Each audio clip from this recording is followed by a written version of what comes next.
All right, hey Makers family. This week, question of the week was, what should I eat before I work out so that I don't feel bloated during my workouts, I don't feel overly full, and I can make sure that my stomach feels good enough so I can push really hard on my workouts and that's not holding me back at all.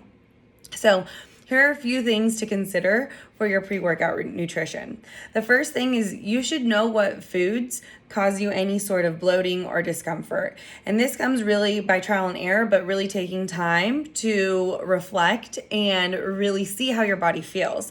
Usually, if your body has some sort of negative reaction to some sort of food, you're gonna feel it an hour after eating that food. A really common one is dairy, or say something like cheese. So if in the past you've had, say, ice cream and an hour later your stomach is really bloated, you probably have some sort of underlying dairy intolerance. Well, if that's the case, it's probably not a good idea then to have any sort of dairy, even if it's like cheese, right before you work out.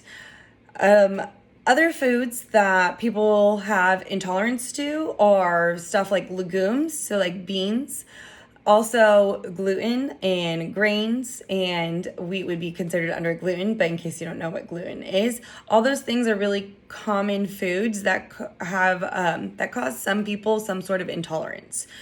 So first, know what foods cause you some sort of discomfort and make sure that you avoid them before you work out at least. The second thing is you want to make sure that your pre-workout meal has some sort of protein in it and some sort of carb, but we want to stay away from fats. And the reason why we want to stay away from fats is it slows down your body's ability to break down and digest your food quickly, okay? So fats are really great on the other times of the day, especially when we're sitting around, but we really want our food to break down and digest quickly before we work out so that we're not feeling it while we're working out. Another food that we want to stay away from before we work out is any sort of fiber or high fiber food. And that's going to mean veggies. So yes, this is probably one of the few times where I say don't have a bunch of veggies in your meal. So make sure, if you don't know what foods are considered high protein and high carbs, and even what foods have some fats in them, make sure to hit me up for that list so I can send you that so you know what foods that you should be eating before you work out. Now, the next thing is that you want to make sure that when you are eating this meal, that you are taking time to, one, just sit there, be with your food without distraction, without multitasking, so that your body is actually in that rest and digest state and can do its job with really breaking down and absorbing the food. However, most of us are multitasking and we're doing something while we're eating. And when we do that, we automatically put our bodies not in that rest and digest state, but more in that fight or flight mode, that stressor mode. So our body really can't break down the food how it should be.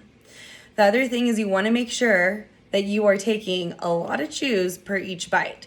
If you didn't know, you should actually be taking about 20 chews per bite.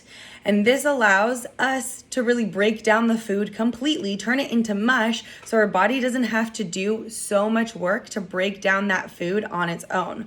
But a lot of times, if you're feeling really gassy and bloated, it could just be an indicator that you didn't really chew your food and you just took a bite and swallowed that full whole. So it's really working hard on trying to break that down. So do your body a favor, make it easier on your body, and make sure that you're chewing your food completely before you're swallowing it.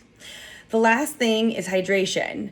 Hydration doesn't happen the hour before you work out. It should be an all-day thing. So start in the morning. In the morning, make sure that you're having a cup of water. Put a little Himalayan salt in it because it has sodium in there, which is one of the electrolytes. And we want to make sure that we are replenishing electrolytes and have enough in our body so that our muscles can have the correct firing to them so they can work for the workout. Now, we don't want to just chug a bunch of water right before we work out because I'm sure plenty of you guys have experienced chugging a bunch of water before you work out, working out, and feeling that sloshing feeling in your stomach. So those are my tips on pre-workout nutrition so that you can make sure that you feel really great in your workouts and you can actually push really hard.